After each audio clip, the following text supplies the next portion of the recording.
Comment retrouver l'estime de soi? En fait, c'est une question que je ne me posais pas, parce qu'on a plutôt tendance à chaque fois à aller chercher à l'extérieur de nous, comment avoir confiance en soi, des choses comme ça, et on s'interroge peu sur quelque chose qui est à l'intérieur. Et l'estime, pour le coup, c'est à l'intérieur. Alors j'ai la chance et le plaisir de connaître une personne extraordinaire qui s'appelle Nicolas Elzéar, qui est coach et préparateur mental, et qui m'a convié récemment à une expérience. Donc il m'a proposé en fait un stage de survie. Alors quand il me propose ça, moi je lui dis mais Nico, j'ai rien, j'ai pas de chaussures adaptées à la montagne, j'ai pas de vêtements adéquats, j'ai pas de duvet, j'ai rien pour aller dormir comme ça en montagne. Et il me dit c'est pas grave, viens comme tu es. Voilà, un peu comme le célèbre restaurant que je ne citerai pas. Et du coup, il me dit quand même on a le droit à un sac de 10 litres. Alors 10 litres en boisson alcoolisée notamment, je sais ce que c'est, mais en sac, je ne sais pas. Alors il me dit c'est la taille d'un sac à main, mais j'ai pas osé lui dire que mon sac fait cette taille. Bref, c'était intéressant de voir du coup ce que chacun a pu emmener dans son sac, puisque quand on est arrivé là-bas, c'était donc organisé avec un ancien militaire qui nous a fait vider le contenu de notre sac, puisque comme une femme, ce qu'il y a dans son sac à main révèle beaucoup de choses sur la personne. Alors certaines personnes avaient pensé du coup à prendre de la nourriture, de l'eau, des serviettes, des couvertures, des duvets, des bonnets, des gants, puisqu'effectivement nous allions dans la montagne. Alors moi, en fait, rien de tout ça. Et c'était très drôle parce que du coup j'avais un sac, voilà, ce merveilleux sac qui est quand même assez gros, apparemment il faisait plus de 10 litres, mais on s'en fout, les règles sont faites pour ne pas toujours être respectées. Et qu'est-ce que j'avais pris? Donc moi, pour partir en survie, en fait, je prends, tu vois, un grand plaid, bien moelleux, mais en même temps il est couleur vert, puisque, pour se camoufler, c'était des militaires tout ça, donc je me suis dit ça passerait bien. Donc voilà, bon, ça a un peu fait rire les personnes, c'est pas grave, moi j'étais rassurée, j'avais mon doudou, et puis surtout quand il fait froid, tu peux t'emmitoufler dedans, et ça te tient chaud. Qu'est-ce que j'avais? Bien évidemment une petite couverture de survie. Tu constateras mon souci du détail puisque j'ai réussi à la replier. Qu'est-ce que j'avais pris d'autre? Un spray rescue, ce sont des fleurs de bac, c'est histoire de chasser la mauvaise haleine du matin, c'est toujours mieux d'avoir une petite haleine de calva. Non, c'est surtout que ça détend, les fleurs de bac sont des produits naturels qui sont... ça a plein de bénéfices, je pourrais faire une vidéo là-dessus à l'occasion. J'avais pris quoi? Une petite lampe torche LED avec des piles par rapport à...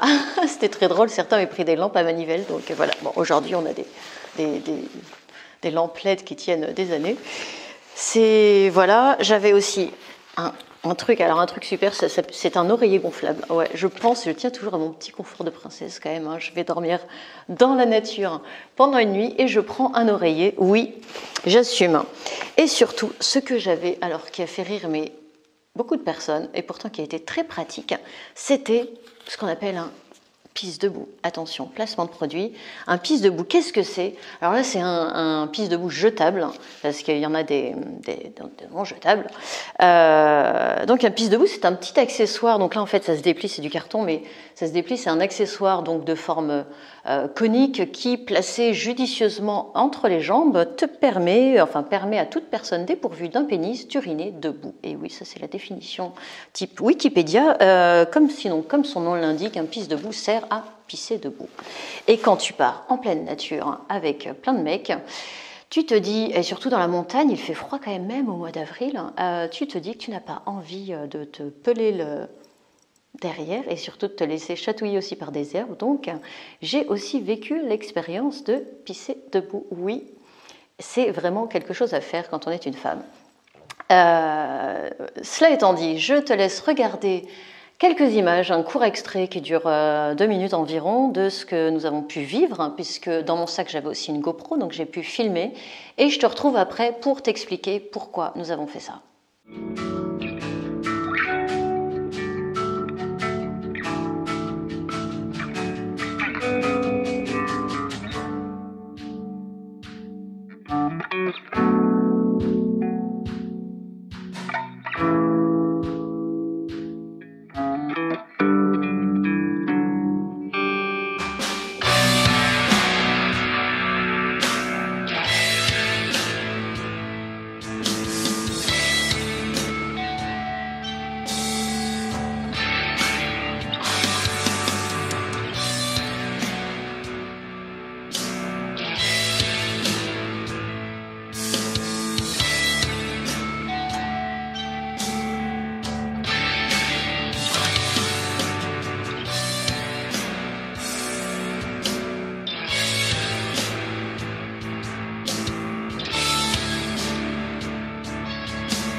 Alors, comme tu as pu le constater, il n'y a rien eu de... c'était pas du tout un stage de survie en mode commando. Bon, on a été quand même lâché dans la nature avec une petite course d'orientation et on s'est quand même un petit peu paumé, mais ça, c'est... En soi, c'est pas grand-chose. On a construit donc un abri, on a appris à faire du feu. J'assume le fait d'avoir toujours une manucure et un brushing, oui, même en pleine nature. Et bon, tout n'a pas été filmé, c'est volontaire aussi, parce qu'en fait, le but, c'est pas de tout montrer, c'est une expérience comme ça se vit. Donc, ça s'intégrait en fait dans un travail sur plusieurs jours, une immersion proposée donc par Nicolas Elzéar.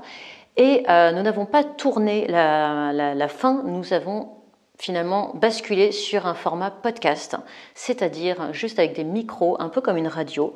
Donc cette vidéo va être coupée et vous pouvez du coup faire une autre activité en même temps et entendre l'interview de Nicolas Elzéar. Et sur cette chaîne, je diffuserai de plus en plus de podcasts. Il y aura toujours des vidéos, mais je passe aussi au format podcast, c'est plus pratique. Dans le sens, c'est pas de la praticité, c'est dans le sens où je trouve que la vidéo coupe énormément de choses. Et quand on discute avec des personnes et qu'il y a juste un micro et qu'on l'oublie, il se passe bien plus de choses. Voilà, je vous laisse écouter le podcast que j'ai enregistré avec Nicolas Elzéar. Le concept, c'est toujours la vie, la vraie, c'est d'aller à la rencontre des gens et de parler avec eux. Et à très bientôt pour la suite. Ciao, ciao. Salut Nico. Salut Vanessa. Tu es donc préparateur mental. Oui. Tu organises des immersions. Et en l'occurrence, on est donc dans la ville, c'est d'Embrun ou à côté d'Embrun? À côté, c'est Baratier, c'est juste à côté. D'accord, juste à côté. Et donc, on a passé 3 jours, on a fait une immersion, une sorte de stage de survie. C'est ce que tu nous avais vendu. Ouais, c'est ça. Donc, on est allé passer... D'ailleurs, on ne va pas trop en dire pour pas... Oui, non. Mais voilà, il se passe des trucs... En tout cas, on est monté dans la montagne, du coup. On a passé une nuit là-haut. Et on a travaillé après sur, justement...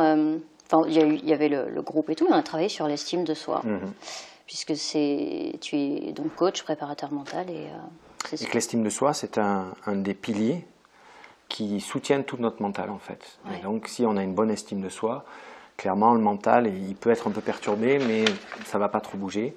Sinon, on a une estime de soi un peu friable, donc de la surestime ou de la sous-estime de soi. Eh bien, le moindre petit événement va nous perturber émotionnellement, dans l'énergie, etc. Et tout va s'effondrer. Donc, on n'a plus de volonté, on ne tient plus nos bonnes résolutions, on a du mal à être créatif, etc. Donc, on travaille d'autres choses dans la préparation mentale, mais on travaille l'estime de soi. Et juste pour expliquer que aller passer une nuit en montagne, c'est pas juste pour voir si on est des guerriers et machin. Non, c'était pas du tout le cas. C'était pas le cas. Ouais. Et le cas, c'était retrouver de l'intimité avec soi. Quand on se rapproche de la nature, on est dans ces moments-là, ben on se rend compte qu'on est plus proche de ce qui est vraiment important pour soi. Et maintenant, tu le sais, pour travailler l'estime de soi, il faut aller chercher ces choses-là. Ouais. Et c'est beaucoup plus difficile à trouver dans l'agitation de la ville que dans le calme de la montagne. C'était génial parce que sans portable, on n'avait pas le droit au téléphone, donc une déconnexion totale. Et ça permet justement de faire le calme et de réfléchir sur certaines choses. Alors moi, ce que j'aime chez toi, c'est justement la méthode, parce que moi, je suis facilitatrice Lego, donc j'aime cet empilement de petits blocs. Et c'est vrai que tu parles des 3 piliers, l'énergie, les émotions et cette estime qui est au centre finalement de tout. On avait déjà travaillé l'énergie, les émotions, c'est avec toi aussi qu'on avait fait le bain dans la glace. Voilà. J'ai déjà fait une vidéo à ce sujet. Oui, toutes mes immersions, il y a quand même un côté un peu immersion aussi dans la vraie vie, quoi. On est immergé parce que pendant 3 jours on se coupe de tout, mais il y a une immersion dans l'eau glacée la première fois, là c'était immersion en forêt, donc j'aime bien ce concept-là, quoi. On s'immerge. Et tu as fait aussi un parallèle, tu l'as mis concrètement avec des objets où tu parlais justement de l'estime et l'amour de soi. Oui.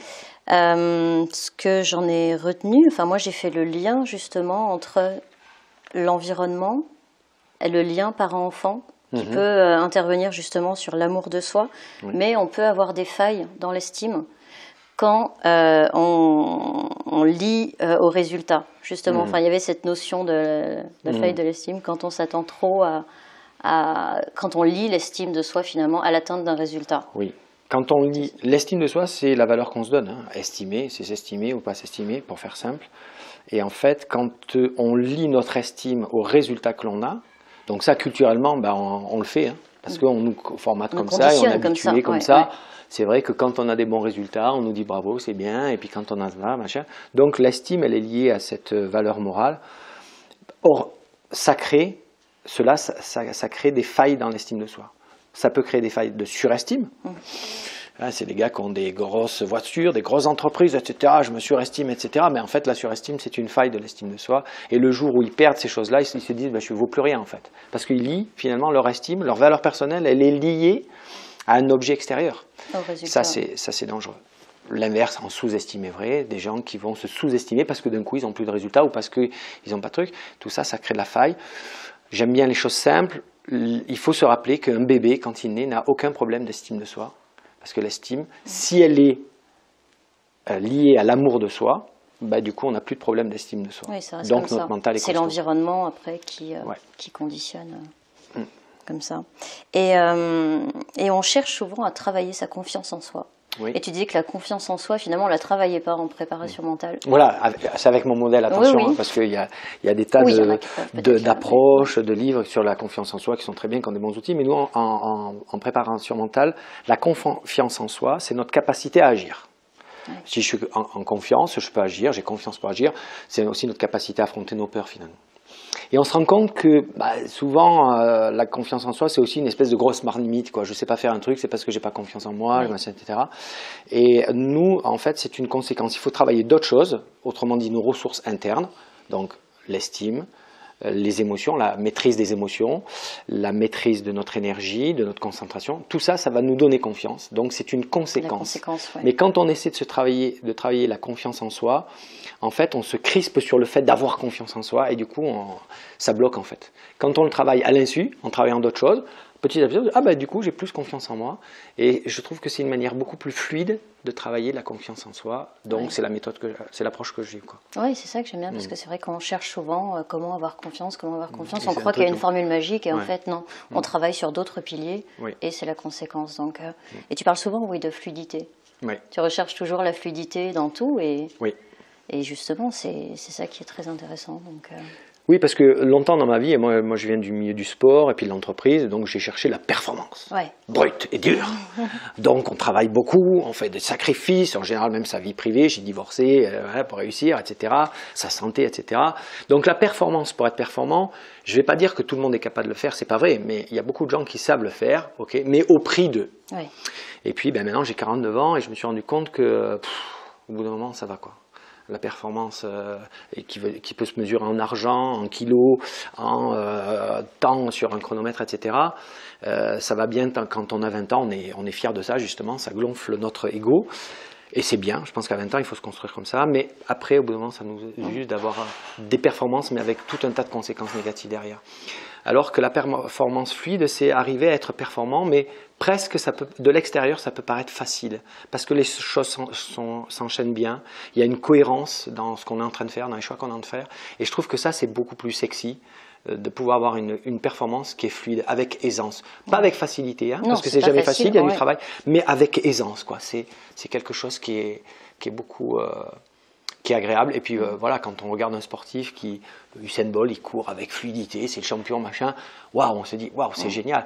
On peut travailler aussi comme ça, avec fluidité, on peut avoir des résultats, mais c'est fluide dans sa vie privée, c'est harmonisé, avec sa santé, c'est harmonisé. Le travail, c'est des choses qu'on aime, qui sont agréables, et pas des trucs, putain, je dois le faire, bon allez, ok, je dois le faire, allez, bon ok. Là, on n'est pas fluide, on n'est pas créatif, on n'est pas performant, on n'est pas différenciant finalement. Alors que ça a moins de sens aussi. Oui, comme ça n'a pas de sens, la motivation est difficile. Donc on le fait avec le « je dois, il faut que » qui est contraignant.